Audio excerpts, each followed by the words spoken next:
Good morning, good afternoon, and of course, good evening, wherever you may be watching this. This has taken an interesting turn, this podcast, on what is episode 29. Now, many of you will be familiar with the Pinside Top 100. Now, I'm a bit of an addict to the Pinside Top 100. I know it's not completely relevant. I know we may all disagree of what should be number one and number two, but I watch it anyway, and I look at it quite studiously. And there's this little thing in the top left-hand corner which tells you how long until the next refresh. So there I was doing my sort of my weekly routine of looking at the Pinside Top 100, and this machine was up there. What's this? We all know what's meant to be up there, right? It's well, at the moment it's Godzilla, but it's sort of Medieval Madness and Attack from Mars and Jurassic Park, and all these games are up there. And I looked at the top of the Pinside Top 100, and there was a game called Heist. I thought, Heist? Heist? What on earth is Heist? I've never heard of Heist before. So as you do, I clicked on it, and it's to the ratings, and I went into the ratings, and I started reading people's reviews. People were saying this is the most innovative thing I've ever seen in pinball. This is how pinball should be. This toy is the best toy in pinball. I didn't have a clue about it. You know what? I still don't have a clue about it, but I thought, I know a man who probably does. Now, Heist is made by this chap here, Jerry. How are you, my friend? Hi, Chris. How you doing? Good, thanks, mate. Good, thank you. Unbelievable.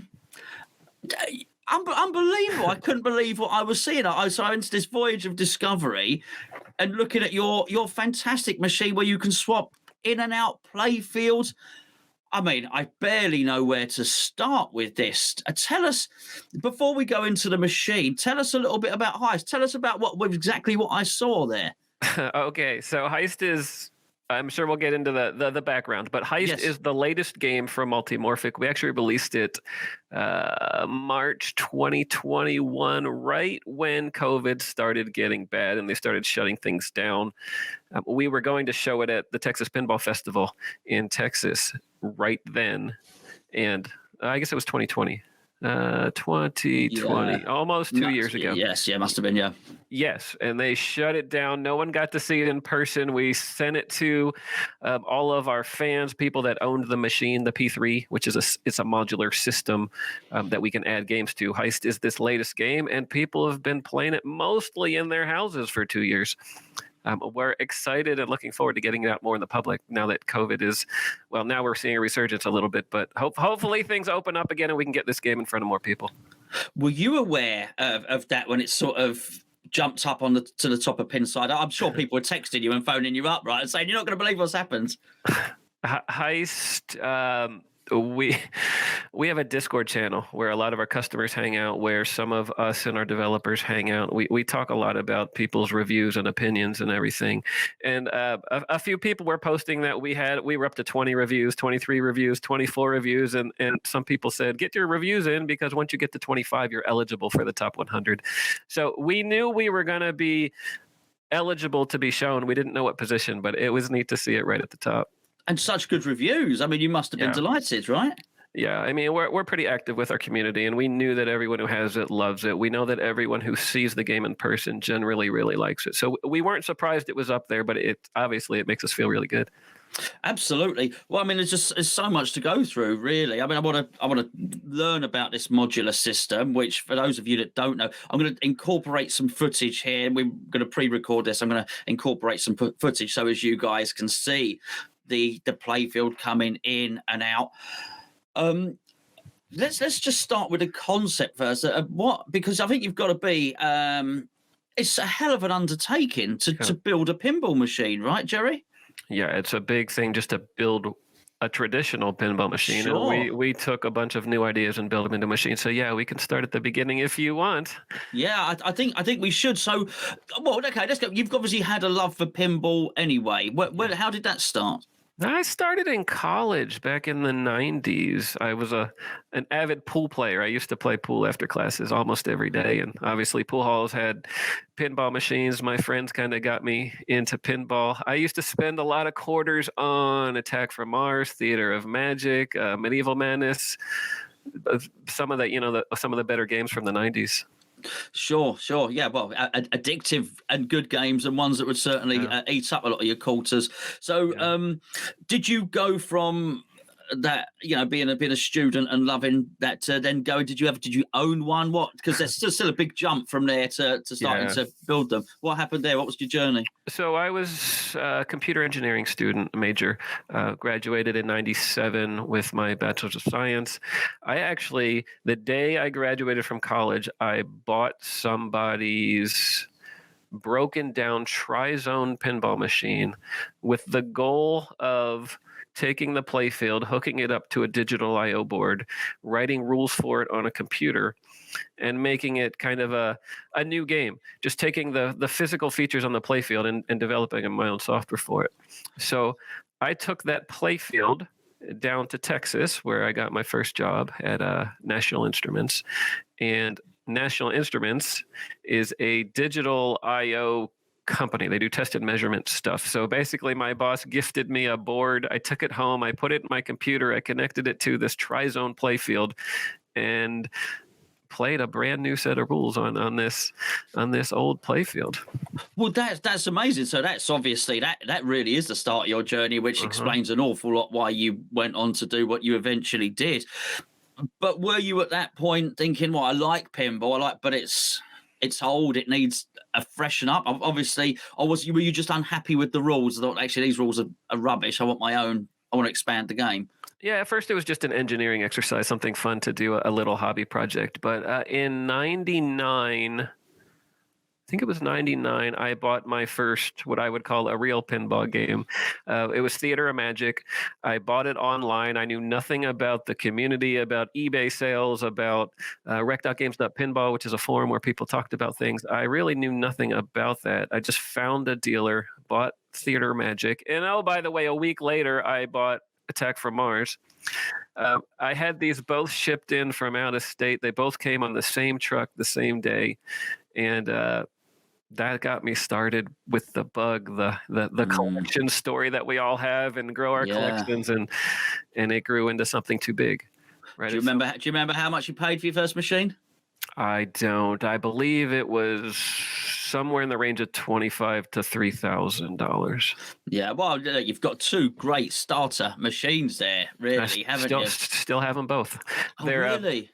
I grew my collection up to 12 machines in 2010. I got up to 12, and I had 3 rooms filled up and decided that was enough. And the thought process I took from there is kind of what led into starting a pinball company, doing some custom stuff. Well, you'll know that there are some people who don't think that 3 rooms is enough. I'm sure you'll know. We certainly do over this side of the pond, certainly. So, so you carried on building, you carried on collecting. What was the first kernel of the idea then that made you think, okay, this is something I want to expand? Sorry, actually, let me change that question. Did you know you just wanted to produce pinball, or did you think, I want to do pinball differently? I actually didn't even think about starting a company, building a commercial product, until some of the hobby stuff I worked on started to build momentum. So what was the hobby stuff? Tell us about that. Explain that. So I had the 12 machines, and I was like, every time I go into my game room and turn on these machines, they're the exact same thing. Right, you turn on Theater of Magic, you hit start, and it presents the exact same thing every time. Sure. As opposed to the Nintendo I had in my house, where I could turn it on and drop in any piece of software and play one of 50 different games, or the computer, or the mobile phone, or the whatever else I had that was a multi-app capable device. So I'm like, I have $30,000-$40,000 tied up in these 12 pinball machines, and all they are every time I turn them on is the exact same thing. So my first idea was, how do I create more content, provide more capabilities in these really expensive, really cool, really mechanically capable devices, and give more game playing experience or game playing opportunities in those machines. So I was an electrical engineer. I worked for National Instruments, like I said. I developed a circuit board that's called the P-ROC board, Pinball Remote Operations Controller. It's a It's a circuit board about this size, the exact same shape as a WPC CPU board, so that I could pull the CPU board out of one of those games, put the P-ROC in, connect it through USB to a computer, and run any code I could write for it. So basically, the story I told you about the Tri-Zone back out of college, Yes. it kind of morphed into this P-ROC thing, which is it's a commercial product. It's been out there now for 12 years, and it's a board that allows people to write new rules for existing machines. Give me an example. Let's talk about Attack from Mars. We both know the game. How would that board change if I had an Attack? Well, I used to have Attack from Mars in here. If I had Attack from Mars in here, how would having that board change that game for me? Okay, so you pull out the CPU board, you stick in a P-ROC, and then any programmer who has any kind of experience writing Python or C# or Java or any of those languages can make the game do exactly what they want. So I can give you a better example. Bride of Pinbot has a kit now. It's called Bride of Pinbot 2. Yes, I think they're doing one for Funhouse as well, right? Funhouse is just announced. Bride of Pinbot 2 was announced in 2013. It uses the P-ROC board. So Dutch Pinball, the company Dutch Pinball, they got started by buying a P-ROC, writing brand new rules for Bride of Pinbot, and shipping a kit, an upgrade kit that allowed people to run either the old rules or the new rules. They can power up the machine, select using the buttons, they can select which set of rules they want, and fully enjoy an entire different gaming experience on their machine. Bride of Pinbot 2 was the first. Then there was Cactus Canyon Continued. A guy named Eric Priebke did that. Yes. Using the P-ROC board. So that was your board. That's correct. Well, that's amazing. I did, when we arranged this, I didn't even know that. That's fantastic. We've discussed the Cactus Canyon Continued, and I played Lebowski for the first time before, and we were talking about Dutch Pinball, and I was told all about the Bride of Pinbot stuff, but I hadn't made the link. So even better. Okay, sorry to interrupt. Carry on. Yeah, no worries. So that board started out as a kind of a hobby project. People started buying it. It grew into this thing. I then decided to enhance the board set by creating driver boards and switch boards and a new version of the P-ROC board, so it was smaller and no longer backwards compatible. And we started marketing that to people as a full pinball control system for custom machines. So that started out as basically the first set of boards anyone could buy to build a homebrew or custom pinball machine. Lots of people over the years have bought them and done them, and then commercial manufacturers started picking them up. Spooky Pinball used our boards for Total Nuclear Annihilation, Rick and Morty. American Pinball uses our boards. All of their machines use our boards, including the newest, which is Valhalla. Which, oh, by the way, the creators of Valhalla, Scott Gulix and Frank Gigliotti, they developed an earlier machine called Wrath of Olympus using our boards. So one year, I think it was 2013, we had a booth at Pinball Expo in Chicago. We called it the Homebrew booth, and we had 12 different custom pinball games in there. Amazing. It was kind of, if you look back now, it was kind of like a who's who of pinball. We had Scott Denisi bought our board, made an Earthshaker Aftershock. Eric Priebke was there with his Cactus Canyon Continued. Dutch Pinball was there with Bride of Pinbot 2. Scott and Frank were there with Wrath of Olympus. There are some things like Predator that we don't talk about anymore. Some other things that happened with some people, but we had 12 custom machines there. That's expanded. Manufacturers have used our boards. And then, of course, we started building our own idea of what pinball should look like using our boards. And I'm sure we'll get into that in a bit of more detail in a bit. Well, that's amazing. That's amazing. So realistically, you've opened this creative portal to allow people to use their ideas, which is you've basically made it possible for people to have these concepts. I think, actually, I'd like to improve this game like a Bride of Pinbot or Cactus Canyon, or I've had this idea of this concept, and this board now allows me to get these ideas out of my head and onto a playfield. I think I had no idea at all. I think that's absolutely fantastic, really. And it is interesting that, as you say, if that was, I guess none of those people at that time at this expo knew that they were going to go on to do what they were going to do. But isn't it great that so many of them have gone on to produce great pinball machines off the back of that? Yeah, even Keith Elwin started with a P-ROC board. He did the game Archer, which was a retheme of an old I think WPC 95 machine. He bought a P-ROC, put it in there, redid the Playfield, called it Archer, and Stern picked him up. And now, of course, Keith's one of the best designers in the world. Yeah. Right Well, probably the best designer in the world. Many would say. Certainly, he's as always a massive rush to get one of his games. So you've got me thinking now, because so my team, my football team, my soccer team's West Ham, and what I've actually wanted to do for quite some time. My friend Andy suggested it to me, which was to turn World Cup Soccer '94 into a West Ham pinball machine. So now you've got me thinking. Now I didn't even realize it was that possible. Yeah, very cool. A lot of people just do rethemes where they leave the software exactly the same and then just reskin it, put new artwork on it, and maybe swap out sounds or whatever. They don't use our board for that. Our board is used for building entirely new rule sets, new software, new game rules, those kind of things. Yeah, well, I think if you were going to change that, I guess. So obviously, you've still inherently got the same ramps and the same, which I guess is what we're going to get onto now, because that would have been the final part. So let's say you're doing Attack from Mars. What you can do is change the number of times you can hit the ramps, or what order you hit them in, whether you hit the targets. But by and large, you're still going to have to hit the cow ramp, and you're still going to have to hit the flying saucer. Yeah. What you've then gone on to do is to take that final restriction out, which is actually we're going to write the code. We're going to make it a code that whatever create the game, and we're going to allow it so you can drop in new ramps and pops and all that sort of thing, which is clearly what you've done. So when did you start to move from just the boards to the whole multimorphic P3 system? So I developed the P-ROC in 2009, sold that for a few years, and then in 2012 developed the other boards, the driver boards, the switch boards. And later in 2012, a friend and I in our garage built our concept for what a cool, modern, technologically advanced pinball game could look like. Because in my opinion, pinball, even if you look at the other manufacturers today, yes, we have LCDs now. Yes, we have RGB LEDs now.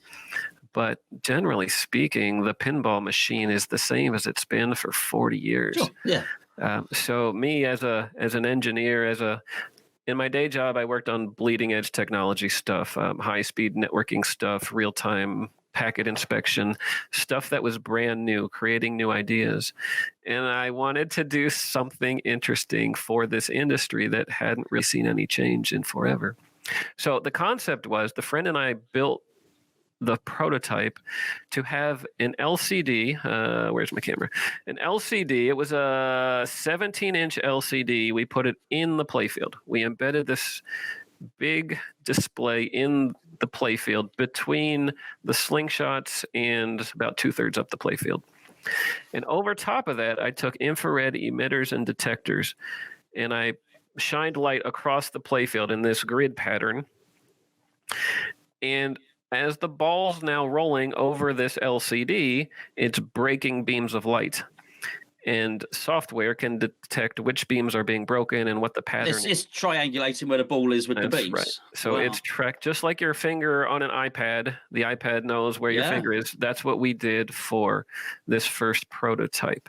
So now we have a physical pinball that's rolling over dynamic graphics and potentially interacting with those graphics. We can have virtual targets, or we can just have arrows, traditional pinball arrows, but we can change the colors, or we can change the animations of them. We can label them different ways. We can have fully dynamic shapes and scenery underneath the pinball. That was the beginning. So we put this into a machine. We built an upper playfield layout with ramps and loops and some targets, had it in a fixed machine, and we took it to the Texas Pinball Festival in 2012, just as a fun hobby, homebrew kind of project. And the response was really cool. It won the Best New Machine Award. We had tons of people enjoying it the whole show. And it was just a really neat experience. Wow. Yeah. I mean, I bet, which obviously then gave you the encouragement to think we'll do a bit more of this, right? Sort of. Yes. There was enough enthusiasm that was like, should we go off and do something commercial?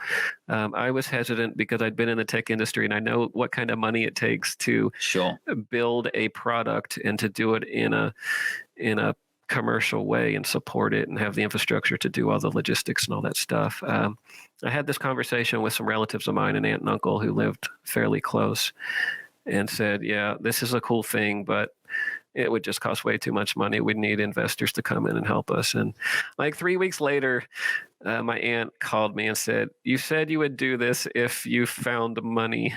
We would like to give you a little bit of money to get started. Awesome. What a beautiful thing to do. It was really cool, except the amount of money they were offering was about 1/10 of the amount that I thought we would need to get started. So I talked to some business advisors and listened where I shouldn't have listened, because the advice I got was, someone's offered you money, take it and start your business, with no understanding that when you start a business that's underfunded, the amount of effort and sleepless nights, and I mean, you got to find volunteers to help you do stuff. You got to find inexpensive ways to build and prototype, and you got to do it in your garage. And sure, everything's a huge sacrifice. But I took the advice. I did it. We got started in 2012, late 2012. And the rest has been this progressive improvements, iteration cycles, new ideas. What can we do to make this thing cool? 2013, we came up with the concept for a modular upper playfield, because you got the screen in there, which you can change the graphics, you can track the ball, you can do all this cool stuff. So if all you can do is ever interact physically with the same ramps and loops and targets, then it's not that interesting. So we designed that to be modular. We can now swap out upper playfields, and the P3 was born, this pinball platform that can swap playfields, that has ball tracking, that has some really cool, never seen before features. Kind of really got going in the 2014, 2015 timeframe. So that was, well, first of all, fair play for doing that. You must have got additional investment, I guess, once you'd gone through the painful part of just doing it in your garage and using your aunt's money and whatnot. The truth is, yes, we've gotten some additional investment, but this has been it's been the traditional startup by mostly bootstrapped, in a bootstrapped company. We've put in the time, we've put in the effort. We still have people volunteering nights and weekends because our budgets are still small, as we look forward to getting over the threshold pretty soon, where we're selling so many machines that we can finance our next games. Did you jack your job in? I stopped my day job in 2015 and started working full time, because I realized, I mean, everyone knows this, when you come home from a day job and then work for 6, 8, 10 more hours every night, every week, it's just too big of a drag. So I stopped the day job, stopped taking a paycheck, put my efforts all in this with the hope that we could build it into something. And it's been 10 years, 2012 to now. It's been 10 years, and we've built something amazing. People are starting to realize how amazing it is. We're starting to get more customers, more games out there. It's a platform system. So as we get more games out there, people start to realize the value of it. Because you're not buying a single themed pinball game anymore for $9 or $10, or the latest ones are $11,000 and $12,000 in the US. You can buy a Heist for P3 owners. Heist, this amazing game with what won the industry's best toy award. It has really cool content. Our existing customers paid $27.50 for the game. Under $3,000 got a brand new game. Because they've already got the cabinet and the software and the other hardware, apart from just basically by the module, don't they? Right. And for those of you who don't know, you the side art, it's on magnets, isn't it? The side art, we've got that right. Yep, the side art goes on the side of the cabinet. It inherently looks like a traditional pinball machine, but you've changed the theme and you've changed the game. And I was actually amazed when I saw it. So, I mean, I'm having to work my way backwards here. So my only knowledge of it was, as I say, when Heist pops up on Pinside. So I've now, I got to a point where I started thinking, well, hold on, who are Multimorphic? What's going on with this? Mm-hmm. And I got to a point, particularly when I contacted yourself, well, actually, I don't want to find out anymore, because I wanted this to be as fresh and as natural as possible. But I then looked and thought, hold on, so you've done other games. Heist was not the start of this. Heist is your 5th, 6th game, something like that. Is that right? Heist is our 4th fourth physical Playfield module. Yeah. Okay. Yes. So, what was the first one, and how was that received? As long as I'm not skipping, and I don't want to skip anything, because this is a great story. No, that's actually a fun story too, because we took the P3 prototype, the second P3 prototype, the one where we built the modular Playfield concept into it. We took it to Expo in Chicago 2013. Showed it off, talked to Roger Sharp and Michael Gottlieb, Greg Kamek, all the old designers from back in the 70s and 80s. I met Dennis Nordman there. And I had a good chat with Dennis Nordman. He came over and played the machine. And I asked him, I said, would you be interested in developing an upper playfield for this game? He said, yep, I would love to do it. I'm kind of in between things. Let's talk. So we worked something out. Dennis Nordman designed our first commercial. I didn't know. Playfield. It's called Lexi Lightspeed Escape from Earth. We, as you know, were underfunded and very much a startup. So he helped us with the early design, and then we basically took it over and finished it. But yeah, Dennis Nordman was Dennis Nordman, and the audio on Lexi Lightspeed was David Thiel. David Thiel, who does he's done the audio for 30 plus pinball games over the years. He did his most recent was, I think, Alien is his most recent claim to amazing sound. He's done it for years. He's the best in the business by far, or has been for the longest time. He helped as well. He saw us in the Northwest Pinball Show in, I think it was Seattle, which is where he lives. He came to my seminar and saw what we're doing and said, I need to help. I want to be involved in this progressive thing.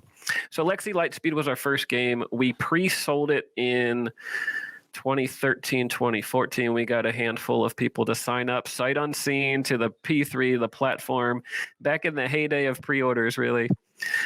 We shipped our first commercial game off the production line in 2018. So it took us about 5 years to work through all the engineering and all the logistical processes, build up enough infrastructure to build games commercially. In 2018, those pre-order customers finally, after 5 years, started to get their machines. But that pre-order, did you take money for those pre-orders? That must have helped. So we did take money to lock them in, and we gave them discounted pricing. We actually gave them better than discounted pricing. We expected to ship the games, I think it was in 2015. We were optimistic and thought we could do this really quickly like everyone else does. And we put a clause in the contract. We said, for every month we're late, we'll give you $100 of future credit.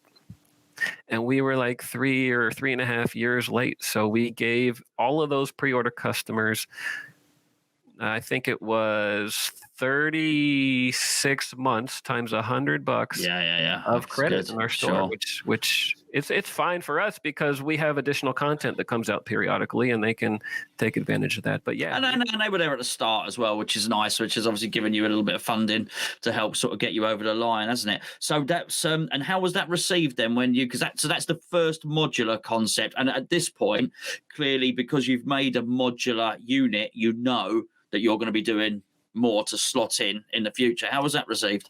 So mixed feelings, for sure. People generally who are forward thinking and engineering types who can kind of see through ideas and realize what things will turn into one day generally jumped in with both feet. They were really excited. They jumped in. They bought the machine. They got Lexi. And Lexi's a fantastic game. It still holds up to this game. It's got really cool modes, really immersive audio and visual ideas.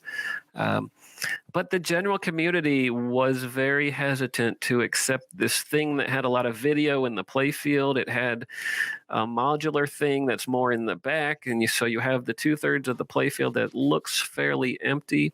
And they don't give any credit for the fact that the ball's interacting with stuff in that lower portion. And, so the broader community was looking at it with a lot of hesitancy. And the people that had them were all loving it. Well, regular watchers of this show would tell you that I can't stand things in the bottom of the playfield. I love long shots. I can't stand a cluttered bottom. I really don't like a Black Knight Sword of Rage and things like that. I feel it feels claustrophobic to me. I like everything. One of my favourite shots in pinball was the sniper shot on Judge Dredd, for instance. Sure. It's just get away, right up the top, that sort of thing.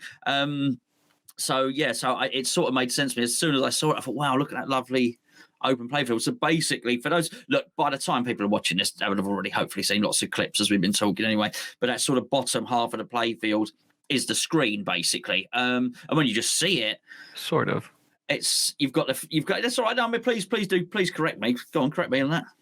Yes. So because we have this screen down there, and you're right, it is a screen down there, and we track the light as it's moving across the screen. Well, mostly because it's a screen, we can't mount traditional things through it. And oh, by the way, we started with a 17-inch display. Our display now is 32 inches. It goes all the way from the drain up to 2/3 up the playfield before the physical features start.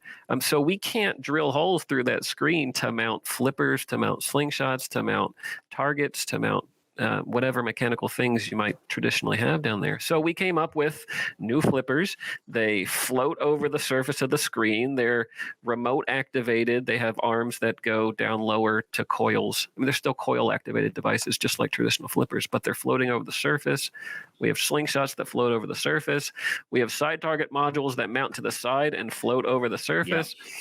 So we can and we will add more physical things lower that mount to the side and hover over, and maybe a scoop, instead of going down, it goes up into I've noticed there's some of the ramps overlap and stuff like that when you slot them in, don't they? So it's not just there, but it's how do you well, one thing I thought, how are you protecting that screen? How is that glass? What is it? What's just on top of the screen? There's a 1/4-inch piece of very durable plastic. It's called polycarbonate or Lexan. It's the stuff they use in bulletproof glass. It's that's what the ball rolls over. The ball doesn't touch the screen itself. Yeah, absolutely. I thought there must be some protection, but I didn't know what it was. So what's the next game? Where do we get to from there?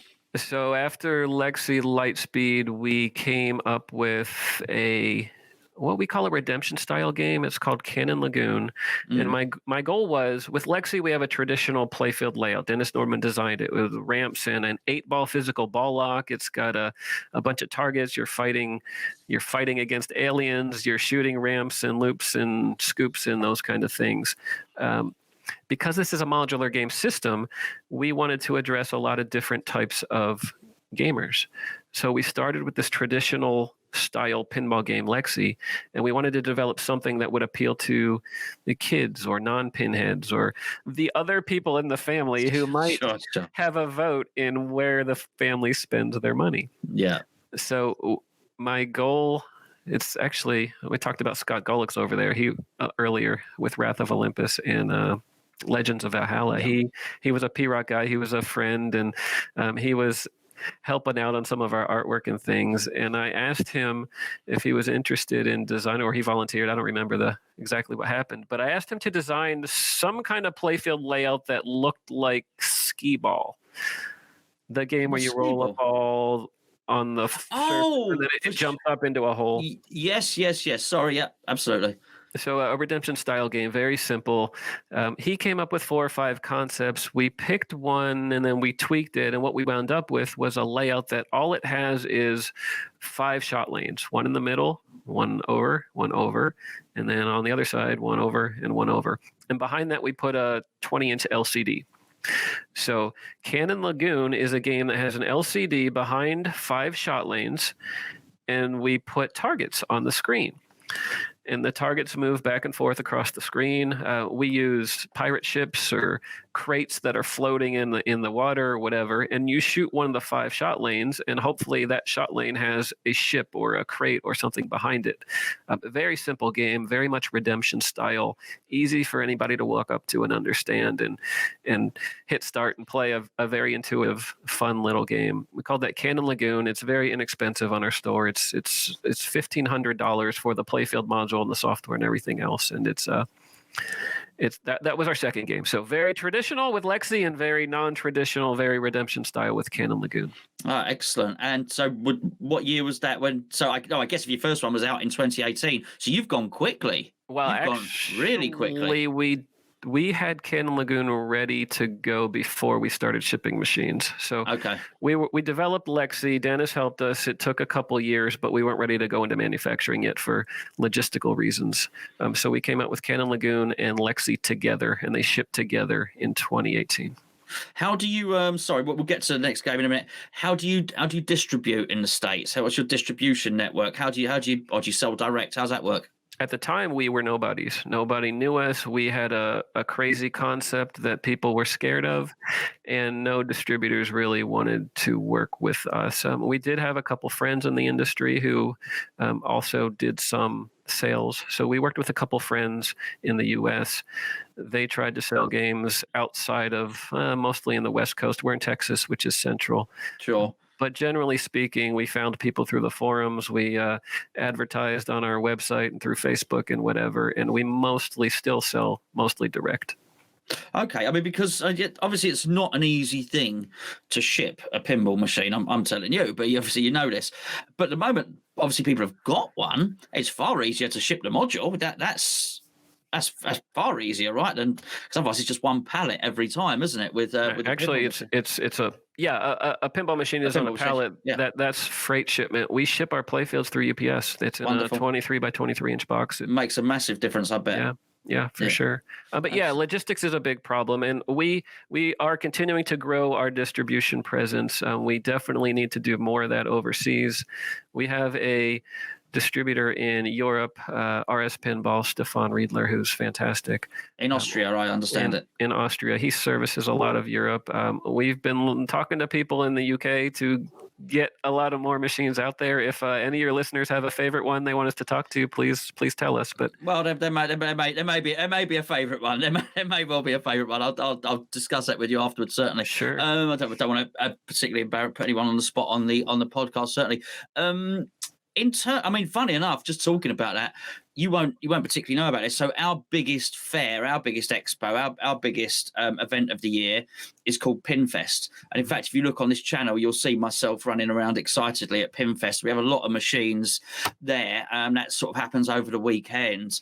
I'm pretty sure I don't know how you do it. If you get a machine over here for Pinfest, that would be, a good avenue for you to show it off in the UK, certainly. When is Pinfest? Pinfest will be in August. Okay.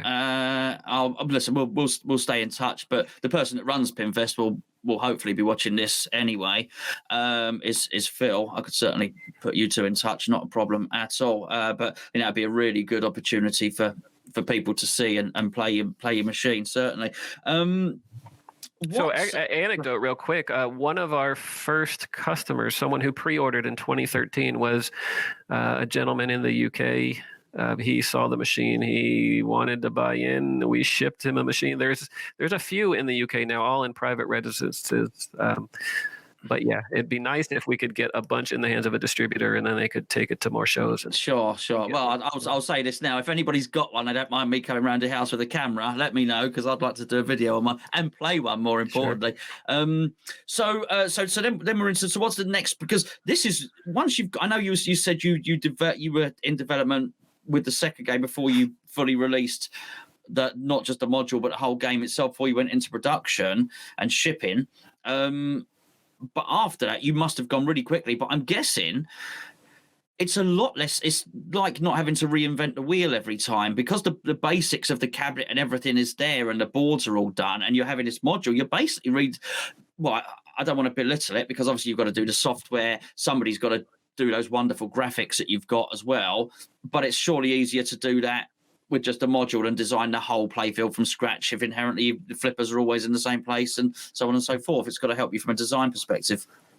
Yes, we have a design kit that obviously is fixed with where the flippers are, where the side targets are, where this kind of things are. So when we're designing a new game, we are starting with a known point, and some constraints that help us get to solutions quicker. However, like you said, software and graphics and sound and video and all that stuff is the bulk of developing a game. All the other pinball manufacturers kind of have the same kind of cabinet. So every time they design a new machine, they use the same boards and the same cabinet that they did on the previous machine. So it doesn't save a ton of development time. What it saves on is customer cost and customer logistics. And again, when we sold Heist, it was $2,750. The next game we'll talk about, which was our third game, was Cosmic Kart Racing. It was a $2,500 add-on for people, and it was a fully new playing experience. So what was that? Talk us through that game. Cosmic Kart Racing. So everyone always asks the new companies, why do you do original themes versus getting a license? Back in the 80s and 90s, the pinball operating industry was so big that almost any new game was going to sell 3, 4, 5, 10,000 machines. Yeah. And they'd sell more based on how well they did on a location. So a cool game like Attack from Mars or Medieval Madness, they sold well because they're great games. The theme didn't matter as much back then. But nowadays, I mean, you see every new announcement, they sell out instantly based on their theme. A Rick and Morty, a Godzilla, a Rush Pinball, whatever it is, Guns N' Roses, they sell out just based on the theme before people even see the playfield, before they see the artwork, before they even know for sure it's on the line. They've already called their distributor to say, lock me in for one because I know it's going to sell out and I want one. So the theme today obviously sells. When you're a startup company without a budget, you're not paying yourself and you're not paying your employees. How do you find the $100,000 or $200,000 it takes to go to a big name studio and say, we'll pay you now, we'll pay you upfront, which you have to do. You have to pay these studios an upfront guarantee to secure the license. We simply didn't have the money to afford it. We couldn't do it. So it makes you be more that makes you more creative, though. You've got to then think of something different, invent your own characters. So the idea for the third game, Cosmic Kart Racing, was how can we take a well-known concept and turn it into an original theme and do it on pinball? And the concept we came up with was Mario Kart. Mario Kart, where it's a video game where you're driving carts around and you're shooting power-ups at each other, and it's a fun, silly little game. We chose to take that concept, build it into pinball. So the Cosmic Kart Racing Playfield is all about ramps and loops. It's all about flow.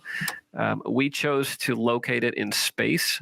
So it's these tracks that are in the middle of the galaxy somewhere in black space, and we lined every ramp and every shot with strings of very dense RGB lit LEDs. So we can use this coloring to kind of create a loop, a tube that the carts can drive through. So your ball, as it's going up a ramp, will be going through all these colors, and we can do really neat light shows and those kind of things. But the idea was very high speed, very fast flowing physical layout with some cool effects that would happen in space. Like you don't have gravity in space, so we can do some cool things by putting magnets on and dragging balls around or accelerating balls up the ramp or doing ball locks in the middle of nowhere, which we do on one of our ramps. Some cool things.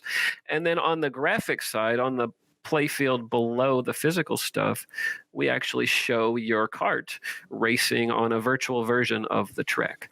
So as you're shooting physical pinball shots, you're controlling the speed and the power-ups that you're using of your virtual race car that's on the screen.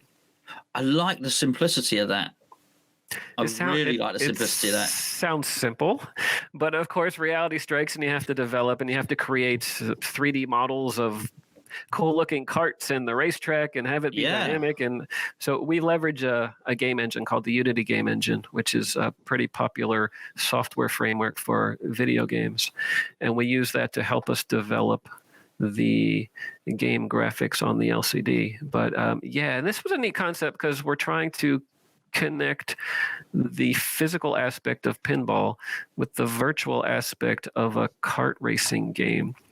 And it's pretty fun by itself, but then we also, because Mario Kart is a multiplayer game and you can connect multiple machines together and you can do that over the internet, guess what we did?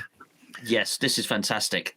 So Cosmic Kart Racing was the first. It's one of the very few now, because we have more, that can connect over the internet with other pinball machines, and you can literally race against people in real time on this game.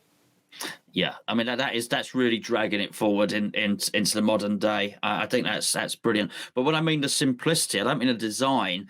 I mean of increasing the acceleration of your car. Right. Some rules are just too damn complicated, and I love it. One of my favorite games is Champion Pub. Okay.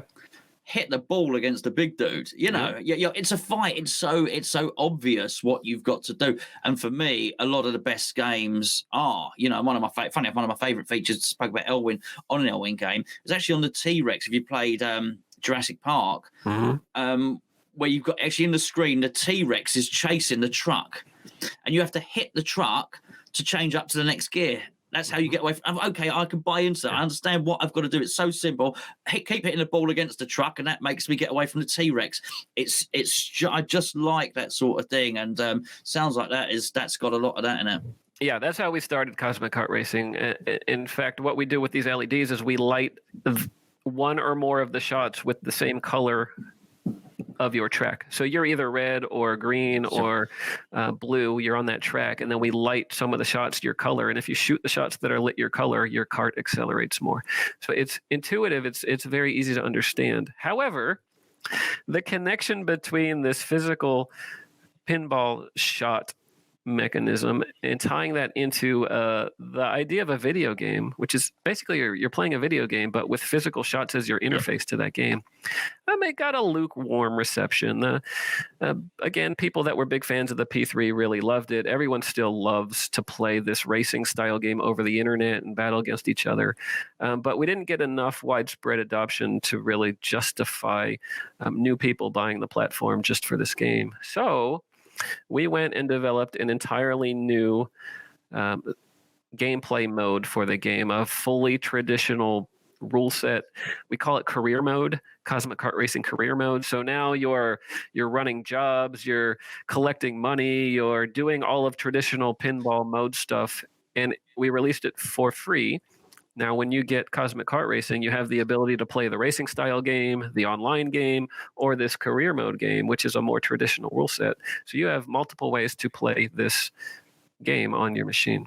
Well, that's really interesting because, as I understand it, Chicago Gaming Company are releasing Cactus Canyon, and it has a rule set on it. But as I understand it, Lyman Sheets is going to work for them or has gone to work for them, and he'll be releasing his own code.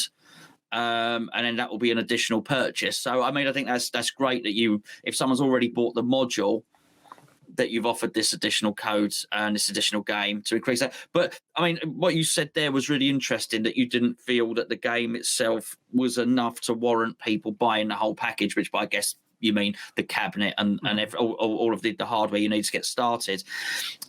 I'm sure we're going to get to the title that really has pushed through that now, because I guess once you've got it, then you're going to go back and think, okay, well, what other options do I have here? And then you go back Cosmic Kart Racing, and you'll go and have a look at some of the other ones, I guess. So, that's right. So what? Yeah, okay. So what are we on to now? So after Cosmic Kart Racing came out, we started brainstorming our next game. We again still didn't have the budgets for a licensed theme, but again we wanted to figure out a theme that was well known, well understood, people could see imagery for an idea and understand kind of what the game was. And the theme we came up with was a heist where you have a crew of characters, and those characters all work together to pull a job on the bad guy. So we had a lot over the years. We've developed a huge community of people that have wanted to help us. We've made so many friends and so many generous people. And the way I run a business is, yes, eventually we all want to make money, but unfortunately we don't have the volumes and the customer base yet to pay even ourselves. So let's set up a situation where we're all taking the risk up front. We're all dedicating some time and some effort and paying people where we have to justify their commitments, but to make it so that if the company's successful in the future, everyone's well taken care of. So startups generally do stock options and royalty-based things, and we put all those mechanisms in place. We built up a team of people led by Steven Silver, who was helping us do video production at the time. He was our video guy, does all of our ads and our promo videos and stuff. And he volunteered to be the creative director for this game. He defined the story. He defined the characters. We all got together and built a Playfield design, and we prototyped it, and we came up with all the layouts and the toys and talked about a lot of crazy ideas, and eventually settled down onto what the game is now. But Heist was a 2-year development cycle. We started it in about second half of 2018, after Cosmic Kart Racing was pretty mature in its design cycle. And At what point did you think we're on to something here? This is going to go well. we didn't know, because throughout the life of the P3, we've always thought everything we do is super cool and progressive, and people are finally going to get it. People are finally going to buy in. We knew that Heist was amazing. We developed the toy, which is a crane, which is what people are describing. Some people are saying this is the best toy in pinball. So tell us about the toy. That trophy behind me is the trophy from the Pinball Industry Awards. I don't know if you can read it. It says the best toy 2020 Fantastic. Is for Heist. We started out with the concept, how do we leverage some mechanism and move it around the lower playfield so that somebody could shoot at an actively moving target closer to the flippers? Because one of the big complaints about the P3, obviously it wouldn't be one of your complaints, because you like the open playfield, you like Attack from Mars and Medieval Madness and those things with a lot of flow and openness. But other people are like, I have this whole screen here and I have nothing physical to shoot for, so it doesn't look right to me, or it doesn't feel right. So the idea was to bring a toy lower. We first thought about like an XY table so we could move something anywhere over here, but the logistics of that were too hard. So then we went to a crane idea. But this is not your normal crane that you might see in a pinball game. This is a crane that has an arm. The arm can move forwards and backwards. It can extend and retract. It can extend to almost 2 feet in length, and it can retract back to half of that. It moves side to side. It moves up and down. It has a magnet on the front of it that can hold a ball, so it can lift a ball and move it all the way around the playfield. You can shoot the ball off of it. So we have a mode in Heist called Crane Multiball. It's very much like Mist Multiball in Dracula. Yes. So in Dracula, the ball is on a magnet and it moves from under the playfield. And in Heist, we grab the ball with the crane and move it around, and your goal is to shoot it off the crane. Brilliant. To start the multi-ball. And then we also added a target to the front of the crane. So the front face of the crane is a target that you can hit. Behind it is the magnet that can hold a ball.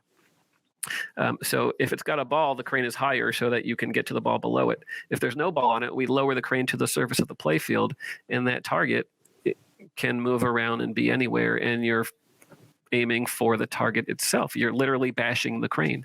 So it's a bash toy that moves anywhere on the playfield surface. That can't have been easy to do. That's got some design problems straight away if you're pivoting something that's I'm no designer at all, but just to have something physical that's pivoting, it creates a massive impact. A pinball being hit off a flipper, that must have been quite hard to do. Must have been a lot of trial and error on that to get that to work. Couldn't have been easy. We have a really good mechanical engineer who models everything up, and the crane it's got stepper motors in it. It's got servos in it to do the rotation. It's heavily modeled after like a 3D printer mechanism. So 3D printers, which became popular 5 or 10 years ago, are now readily available. And they have stepper motors and gear systems, and they extend and retract and move around.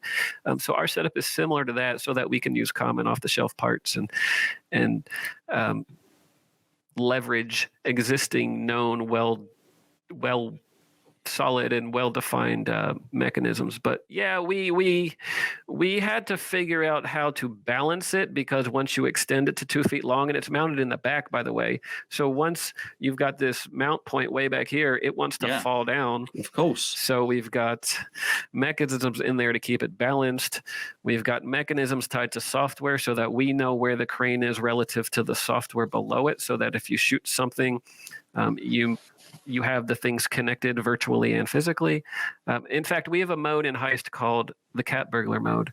And in Cat Burglar, the crane goes and it picks up the ball and it holds it over the screen, but it doesn't lower it so you can hit it. Instead, on the screen right below it, we draw a picture of the Cat Burglar character floating, as if you're in the movie Mission Impossible. Hanging down. Yeah. That's right. That's exactly right. So the crane is holding the Cat Burglar above the room, and she's going down, and as you hit shots, she steals the device from this one, and she steals the device from this one. And it's the crane is perfectly synchronized with the graphics on the screen.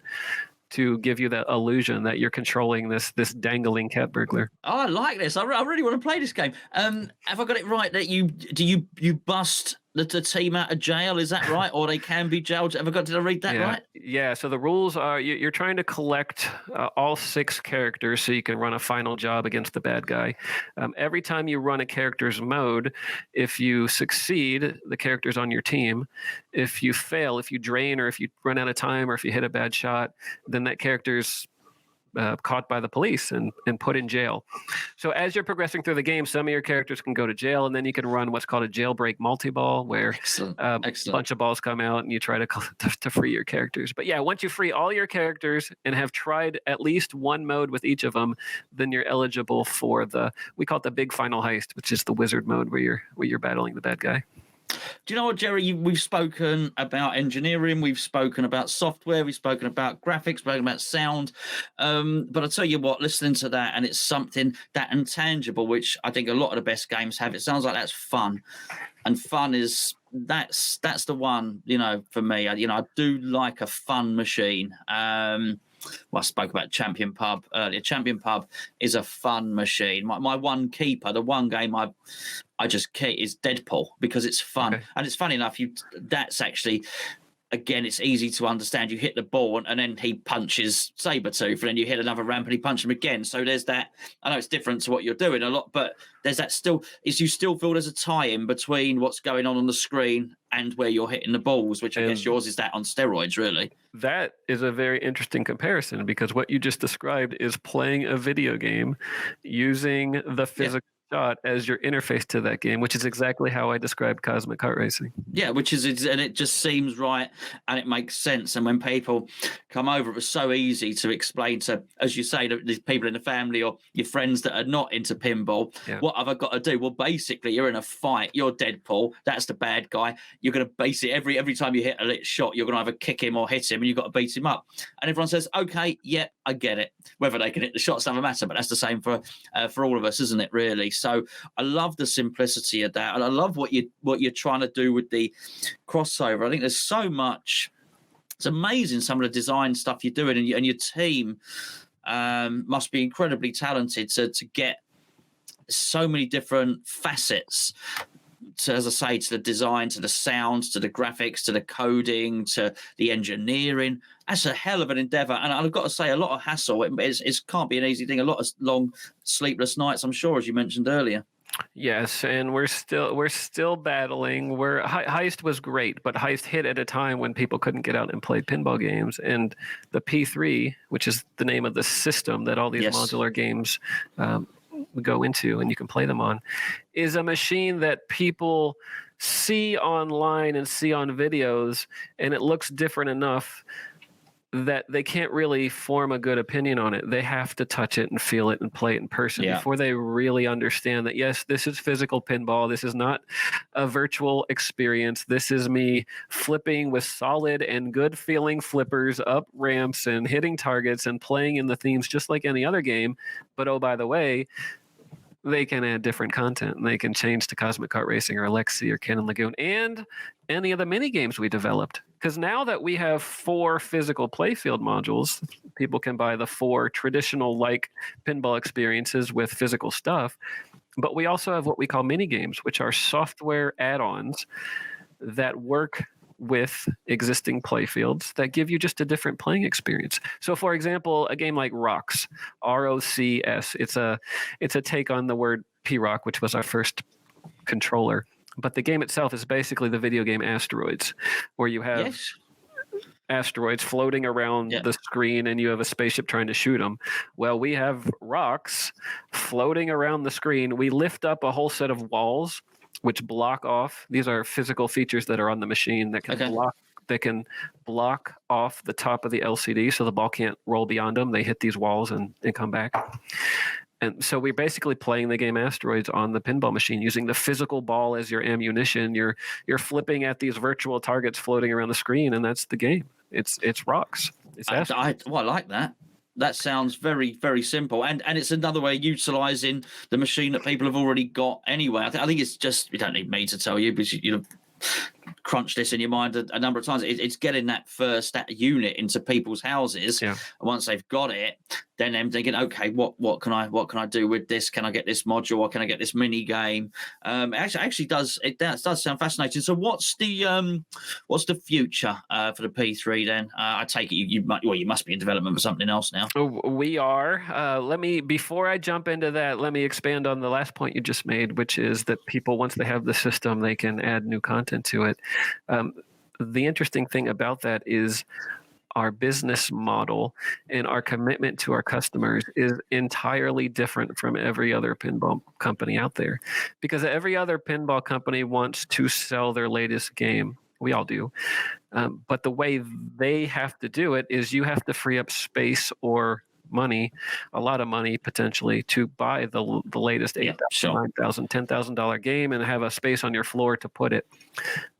So they actually are happy if you sell your old games to make room and money for your new games, and we don't. We want you to keep your P3. We want to help you keep it running perfectly so that you can enjoy your old games, but also so that you'll be loving the machine enough that you want to continue adding new content to it. So our loyalty model is by far the best in the industry, because we're making sure our customers are always, even if they've had the machine for 4 years, we want to help them keep it running very well.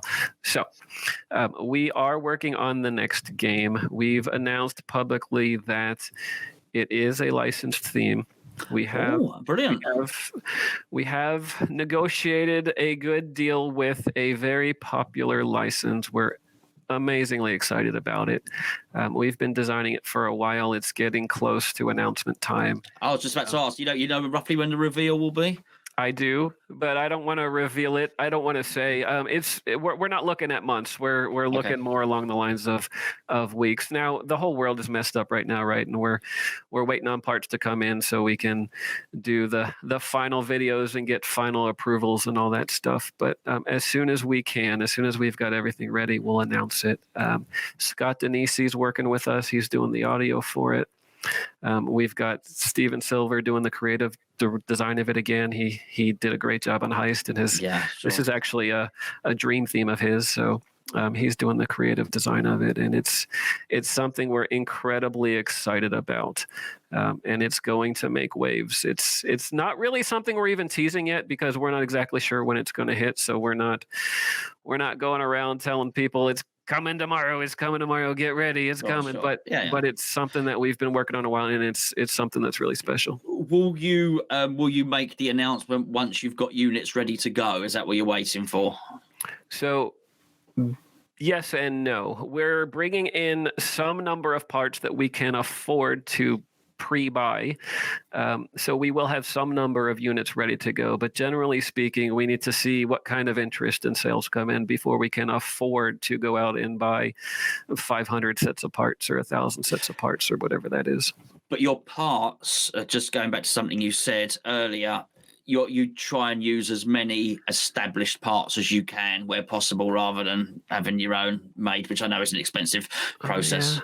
I mean, we do where we can. We use standard rubber and coils and servos and motors and those kind of things. But there are also a lot of unique features on our games and our system. And I mean, thinking about our new game, we have Heist was about the same thing. We have 80 or 90 custom pieces of metal. So different bends or different lengths or different ball rails or different joints that hold two things together. There's a lot of custom stuff in this thing. So we work with vendors to do metal and plastic and polycarbonate and printed pieces. It's a lot of custom stuff in all pinball games. But because the P3 has so many different features as well, we find ourselves putting a lot of unusual things together that people can't just go to Pinball Life or whoever their favorite part supplier is and buy. And what about yourself in terms of if somebody were to have a breakage or something, are they able to go to you for those parts? Yes. So we actually have a 2-year warranty on our machines, which also leads the industry. We want to make sure our customers are protected for at least 2 years. And again, because we want to keep their machines running forever, we're usually helping them well out of their warranty. But regardless, yes, if they got a problem with their machine, if they need a part that isn't stocked by a general pinball store, then they just call us up and we work it out. 2 more questions, Jerry, as I'm very grateful for your time. Sure. In fact, 3.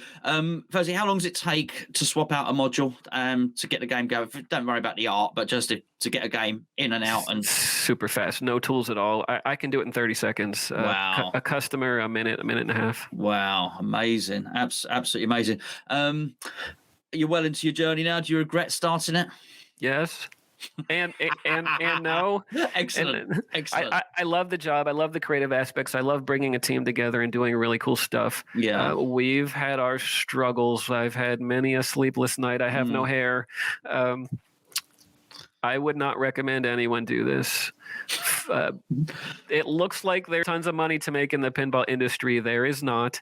And if you do anything new, if you bring new ideas to the industry, be prepared to fight them, to fight the community to accept your idea. And you may win, you may lose, you may need to tweak your idea, you may need to listen to all the feedback and adjust things, but it's a challenge.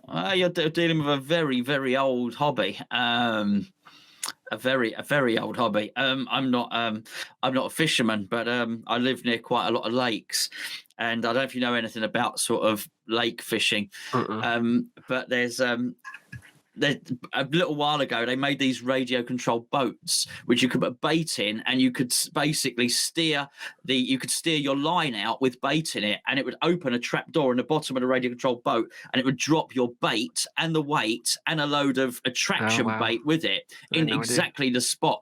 And all the traditional fishermen were all up in arms. They were saying, well, you can't do this. That's cheating. It's just cheating. Fishing should only be a rod and a line. And I think there's a lot of that in every single hobby. And I'm sure you've probably got it with electric cars in the car industry and this, that, and the other. But it doesn't mean that you don't love the old pinball machines, and people will continue to buy them. But I think there's certainly room for a bit of innovation there. Certainly. And before you leave that, we've tried to combine the things, and we have new technology, we have video aspects, we have some cool features, online networking features, and those kind of things. We have co-op play and achievements and all that stuff that are common in the industry for lots of reasons. But we've tried to make the pinball experience, the raw pinball experience, the flipping of the ball, the going to the targets, the hitting ramps and loops.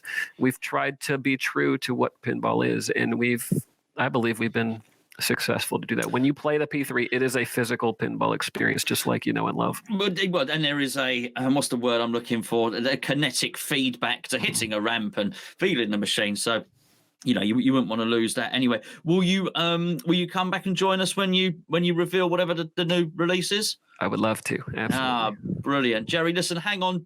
Backstage sounds ridiculous. You're only on a different screen, really, aren't you? I can't please hang up there when I'm just going to close the show in a second. Thanks so much for joining us. I've learned a lot. I think it's amazing what you've done. I can't wait to play it. If we could get one over to Pinfest, that'd be amazing. I'll talk to you afterwards, maybe. Sure. Thank you so much. If anyone's interested, where do they go to? Website, whatever? Yep, multimorphic.com. We have all the products listed there. We have some demo videos. You can find our YouTube page or our Facebook page, and just look up Multimorphic. I'll put the link below. Jerry, thank you so much indeed. Thank you.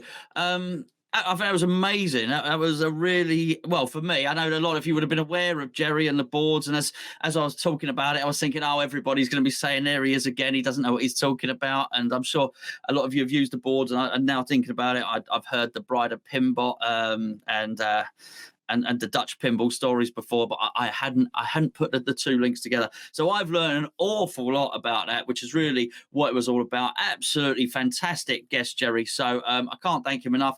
As ever, boys and girls, please do stick a thumbs up on the video. Give it a little like. If you can, share it on the various platforms, on Facebook or whatever the case may be. Be very, very much appreciated. I'll be back with Spencer next week to tell you exactly why I sold Avengers Infinity Quest.